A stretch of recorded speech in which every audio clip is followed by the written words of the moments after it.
di dalam perut kita, lalu dicernakan sebagai makanan, dan bila makanan itu telah pun menjadi dicernakan, maka dia akan bertukar kepada glukos.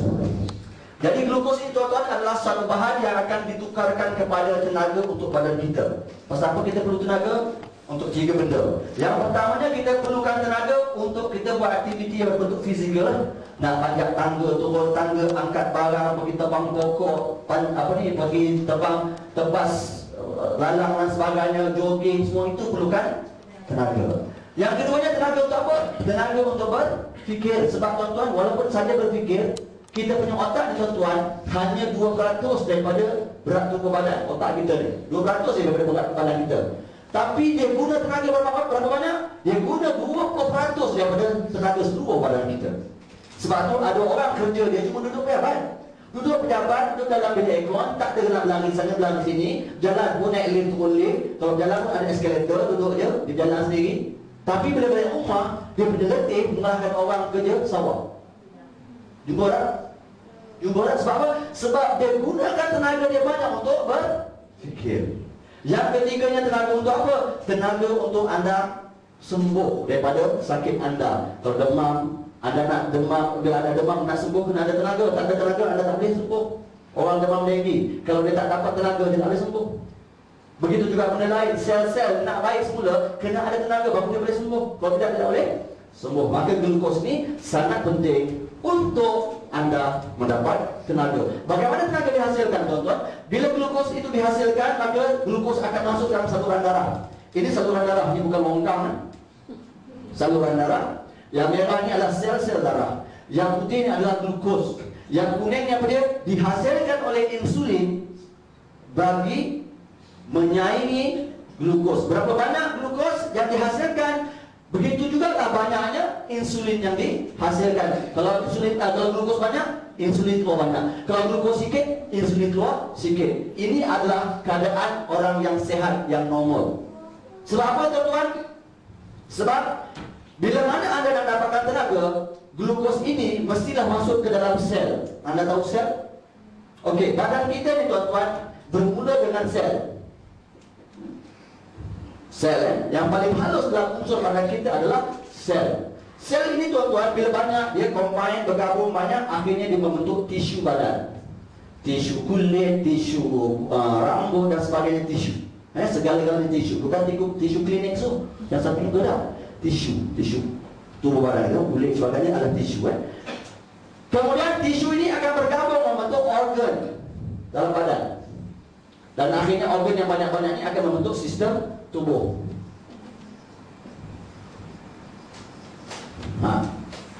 Jadi penyakit manusia tuan-tuan dan puan sebenarnya bermula daripada sini, sel. Dia bermula daripada sel. Sel ni sakit dulu, kena serang, sel ni mati, sel ni rosak, akhirnya sel ni banyak yang rosak. Bila sel banyak rosak, akhirnya tisu banyak yang rosak. Bila tisu banyak yang rosak, akhirnya dengan organ-organnya rosak. Bila organnya rosak, akhirnya badan kita menerima penyakit. Badan kita jadi rosak. Itu adalah permulaan sakit. Tetapi masalahnya tuan-tuan, hari ini doktor dia melihat penyakit itu pada sini, pada simptom, pada luaran. Apa yang dapat dilihat? Dia hanya bagi kita ubat berdasarkan apa yang dia dapat lihat. Dia nak baiki di sini, sedangkan penyakit bermula di sini. Sebab itu bila anda tengok orang yang kena sakit darah tinggi, bila hari pertama dia dikenal pasti sebagai orang darah tinggi, oh puan ni ada darah tinggi ni, tinggi sikit darah puan, kena ambil ubat. Doktor pun bagi ubat. Banyak mana? Dibagilah pil 2 papan dalam 20 biji lah katakan.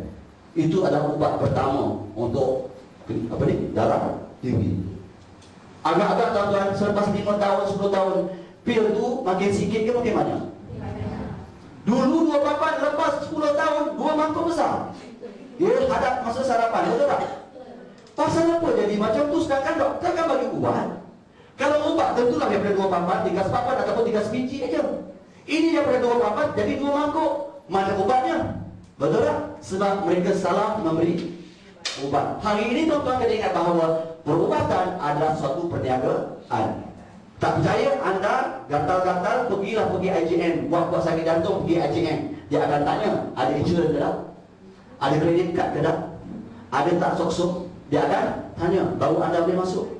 Dan Anda tahu tak bahawa hari ini semalam berita antara syarikat yang paling banyak mencatat untung di Amerika, siapa dia? Syarikat farmasutikal. Farmasutikal dia? Syarikat ubat. Sebab ubat ini tuan-tuan, perubatan merupakan satu bisnes yang sangat besar. Jadi kalau dibagi Anda ubat terus baik, lepas tu Anda beli tak ubat? Tak. Sebab itu mereka bagi Anda ubat yang buat Anda tak baik-baik. Anda terus bergantung pada ubat supaya mereka boleh dapat untung selama-lamanya. Buktinya Anda sakit buah pinggang, sakit darah tinggi, 2 pil jadi 2 mangkuk.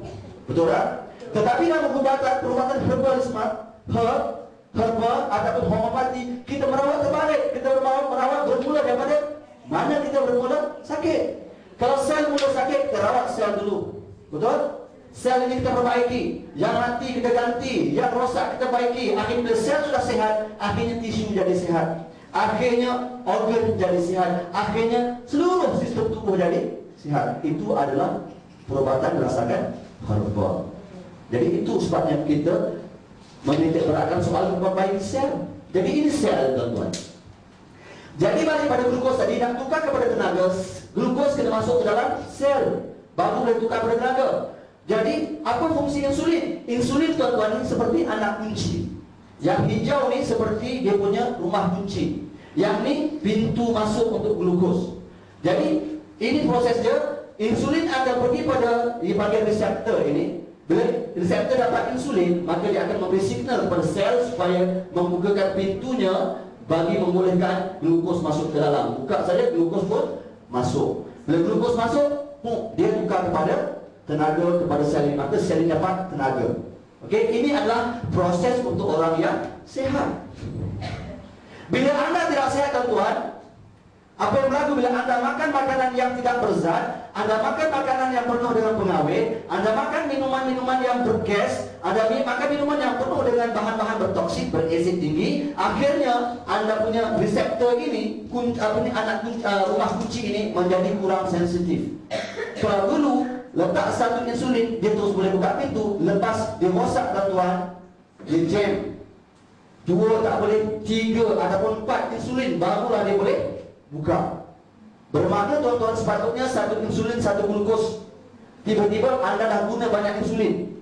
Insulin dah terbanyak guna dah, glukos hanya baru masuk 1. Ini menyebabkan banyak glukos yang tidak diproses menjadi tenaga dan dia berlegar-legar dalam saluran darah anda, sehingga saluran darah anda tinggi dengan glukos. Itulah dia panggil darah apa ni? Kencing manis. Jadi anda punya saluran darah, tuan-tuan, akhirnya untuk orang yang kencing manis menyebabkan darah dia penuh dengan glukos yang berkeliaran dalam saluran darah, menyebabkan kencing dia menjadi darah dia menjadi manis. Jadi apa yang berlaku pada orang yang kencing manis? Orang kencing manis, simptom pertama, tanda pertama di tuan-tuan ialah darah dia menjadi pekat. Apa masalah darah pekat? Tersekat-sekat. Senang macam inilah. Anda ambil satu botol kicap, satu lagi satu botol sos tomato ke sos cili, tak kisah. Anda buka ataupun anda cucuk sikit, lubang besar sikit, tutup dia, anda terbalikkan. Agak-agak kicap dulu keluar ke sos dulu keluar? Kicap dulu keluar. Pasal apa? Pasal kicap tu cair. Bila darah anda cair, dia mudah mengalir ke seluruh badan anda. Bila darah anda pekat, anda punya darah menjadi tersekat-sekat sehingga ada saraf-saraf yang tidak dapat menerima peredaran darah yang baik, tak dapat menerima oksigen mencukupi. Akhirnya anda mendapat masalah kebas tangan, kebas kaki, kan? Kebas tangan, kebas kaki, lepas tu penat, lemuh-lemuh. Itu adalah simptom-simptom orang yang ada kencing manis.